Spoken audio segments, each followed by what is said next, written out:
जिधर भी देखो हवस के जल्लाद बैठे हैं। संभाल कर रखो अपनी फूल सी बेटियों को, क्योंकि देश चलाने वाले बेऔलाद बैठे हैं, बेऔलाद बैठे हैं।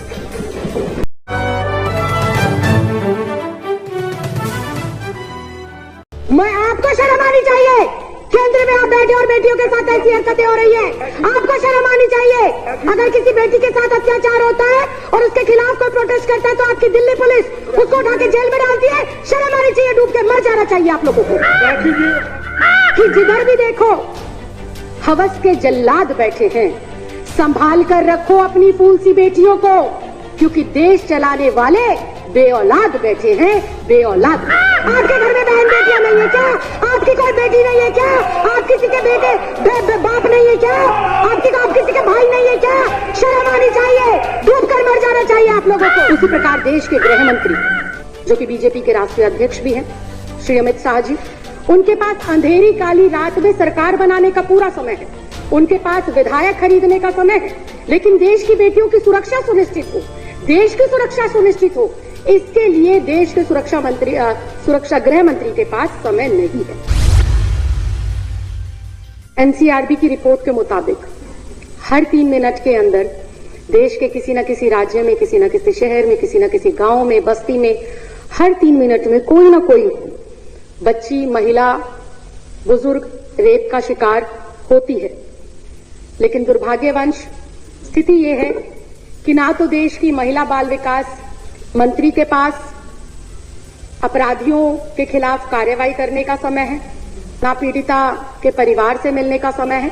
उसी कड़ी में देश के प्रधानमंत्री जी के भी पास बड़े बड़े ने स्पोर्ट्स पर्सन हो या अभिनेता हो, उनके साथ फोटो खिंचाने का समय है, उनकी शादियां अटेंड करने का समय है, लेकिन देश की बेटियों पर हो रहे अत्याचार, उनकी सुरक्षा, उनकी जिम्मेदारियों को लेकर देश के प्रधानमंत्री के पास टाइम नहीं है।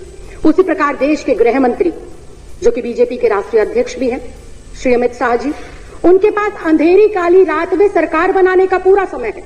उनके पास विधायक खरीदने का समय है, लेकिन देश की बेटियों की सुरक्षा सुनिश्चित हो, देश की सुरक्षा सुनिश्चित हो, इसके लिए देश के सुरक्षा गृह मंत्री के पास समय नहीं है। ऐसे में ये कहना बिल्कुल भी गलत नहीं होगा अध्यक्ष जी कि जिधर भी देखो हवस के जल्लाद बैठे हैं। संभाल कर रखो अपनी फूल सी बेटियों को, क्योंक't देश चलाने वाले बेऔलाद बैठे हैं, बेऔलाद बैठे हैं। बिल्कुल चिंता नहीं है। आज देश में महिला सुरक्षा पे तो महिला सुरक्षा बेतुकी बातें हैं। महिला सुरक्षा बेतुकी बातें लगी आपको? बेटियों की सुरक्षा आपको बेतुकी बातें लगती है? अध्यक्ष, इनका शब्द निकलवाए, आप पहले कार्रवाई से बेतुका शब्द निकलवाए। मैं आपको शर्म आनी चाहिए, केंद्र में आप बैठे और बेटियों के साथ ऐसी हरकतें हो रही है। आपको शर्म आनी चाहिए। अगर किसी बेटी के साथ अत्याचार होता है और उसके खिलाफ कोई प्रोटेस्ट करता है तो आपकी दिल्ली पुलिस उसको उठा के जेल में डालती है। शर्म आनी चाहिए, डूब के मर जाना चाहिए आप लोगों को। ऊपर से कह रहे हैं बेतुका बोल रहे हैं, शर्म नहीं आती विजेंद्र गुप्ता जी? आपके घर में बहन बेटियां नहीं है क्या? आपकी कोई बेटी नहीं है क्या? आप किसी के बेटे बाप नहीं है क्या? आप किसी के भाई नहीं है क्या? शर्म आनी चाहिए, डूब कर मर जाना चाहिए आप लोगों को। जी प्लीज,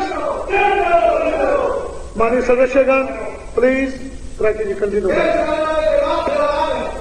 अध्यक्ष जी, मैं दोबारा इस बात को दोहराऊंगी, जिधर भी देखो हवस के जल्लाद बैठे हैं। संभाल कर रखो अपनी फूल सी बेटियों को, क्योंकि देश चलाने वाले बेऔलाद बैठे हैं, बेऔलाद।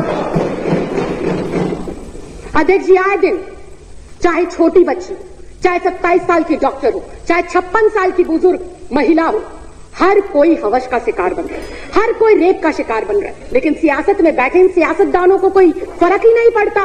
कोई फूल सी बच्ची को नोच ले, कोई युवा बेटी को जिंदा जला दे, कोई बुजुर्ग महिला को नोच डाले, लेकिन इन सियासतदानों को फर्क नहीं पड़ता। ऐसे में सवाल उठता है कि देश जा किस ओर रहा है?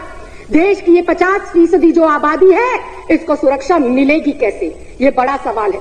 और अध्यक्ष जी, देश की इन बेटियों को, देश की इन महिलाओं को, देश की इस आधी आबादी को सुरक्षा जब मिलेगी जब केंद्र में बैठी हुई सरकार की मानसिकता बेटियों के सम्मान में हो, जब केंद्र में बैठी हुई सरकार की जो सोच है वो महिलाओं को सम्मान देने की हो।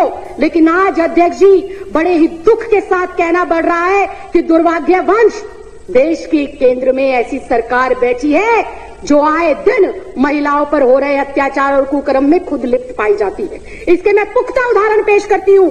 आज इन सदन पटल के ऊपर उन्नाव रेप केस, आरोपी कुलदीप कुमार सेंगर, बीजेपी का विधायक, पहला उदाहरण। दूसरा उदाहरण, आसिफा 8 साल की मासूम बच्ची, कठुआ जम्मू का केस, इसमें भी आरोपी बीजेपी के नेता पाए जाते हैं। शाहजहांपुर यूपी का केस, चिन्मयानंद स्वामी एक बेटी को ब्लैकमेल कर रहा था, निवस्त्र होकर उससे मालिश कराता था। कौन है वो आदमी? वो है पूर्व गृह राज्य मंत्री बीजेपी की सरकार का। और स्वयं बहुत दुख के साथ कहना चाहती हूं, स्वयं देश के प्रधानमंत्री पाए गए बेटियों की सुरक्षा जो है जासूसी कराते हुए। स्वयं इस देश का गृह मंत्री नामजद तड़ीपार रह चुका है। ये मैं नहीं कह रही, ये मेरे देश का कानून कहता है, ये मेरे देश के न्यायालयों ने और जजों ने कहा है। ये राखी बिड़लानी आम आदमी पार्टी नहीं कह रही है। अध्यक्ष जी, ये इतना गंभीर मामला, देश की आधी आबादी आज बाहर निकलते हुए ये सोचती है कि मैं वापस आऊंगी या नहीं आऊंगी। आज हमारे माँ बाप, हमारे भाई बहन, हमारे रिश्तेदार, जब मेरी जैसी बेटियां अपने काम पर पढ़ने के लिए, लिखने के लिए जाती हैं, तो पता नहीं होता कि किस परिस्थिति में वो बेटी वापस आएगी। कंक्लूड करिए। बिल्कुल अध्यक्ष जी, बुधवार 27 नवंबर की रात को दिल दहलाने वाला घटना हैदराबाद के अंदर हुआ। एक 27 वर्षीय डॉक्टर का स्कूटी खराब होता है और उसको मदद के बहाने 4 लोग घेर लेते हैं और उसके साथ गैंगरेप होता है, उसे जला दिया जाता है। इतनी हृदय विदारक घटना अध्यक्ष जी, मेरे मुंह से शब्द नहीं निकल पा रहे, क्योंकि मैं स्वयं भी एक लड़की हूं और कभी कभी किचन में खाना बनाने का मौका मिलता है। गलती से गरम कढ़ाई को छू लेते हैं अध्यक्ष जी, तो अगले 2 दिन तक उंगली दर्द करती है। उस बेटी को जब जलाया गया होगा अध्यक्ष जी, हमारी जैसी बेटियों की आत्मा कैसे आज कुलमला रही है, आप समझ भी नहीं सकते। और ये सामने बैठे हुए बीजेपी के लोग कहते हैं कि किस तरह की बेहुदगी की जा रही है। अध्यक्ष जी, इसके खिलाफ कोई ना कोई कार्रवाई जरूर होनी चाहिए।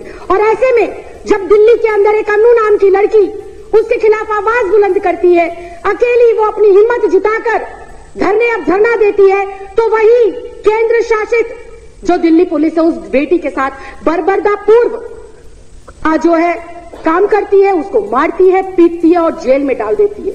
तभी उसका संज्ञान लेते हुए दिल्ली महिला आयोग की अध्यक्ष जाती है और उसकी मदद करती है।